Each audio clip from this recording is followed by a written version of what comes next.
চাঁদপুরের মতলব উত্তর উপজেলার বেলতলী এলাকা থেকে ৬ কেজি গাঁজা সহ দেলোয়ার হোসেন দেলু নামক এক মাদক ব্যবসায়ীকে আটক করেছে পুলিশ। মঙ্গলবার রাতে সহকারী পুলিশ সুপার জাবির হুসনাইন সানিবের নেতৃত্বে গোপন সংবাদের ভিত্তিতে মতলব উত্তর থানার অফিসার ইনচার্জ কামরুল হাসানের তত্ত্বাবধানে উপ পুলিশ পরিদর্শক জাফর সহ সঙ্গীয় ফোর্স উপজেলার বেলতলী বেড়িবাঁধের উপর থেকে ৬ কেজি গাঁজা সহ বিখ্যাত মাদক সম্রাট মোহাম্মদ দেলোয়ার হোসেন দেলুকে আটক করা হয়। আটক দেলোয়ার হোসেন কুমিল্লা জেলার ব্রাহ্মণপাড়া থানার রামচন্দ্রপুর গ্রামের মৃত কবির হোসেনের ছেলে।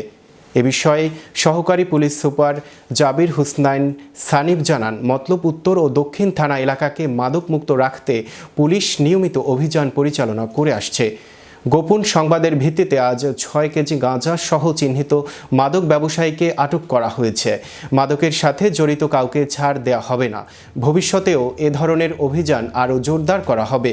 মতলব উত্তর থানার অফিসার ইনচার্জ মোহাম্মদ কামরুল হাসান বলেন, মাদক কারবারিদের বিরুদ্ধে মতলব উত্তর থানা পুলিশ জিরো টলারেন্স নীতি রয়েছে। সমাজকে মাদকমুক্ত রাখতে এ ধরনের অভিযান অব্যাহত থাকবে।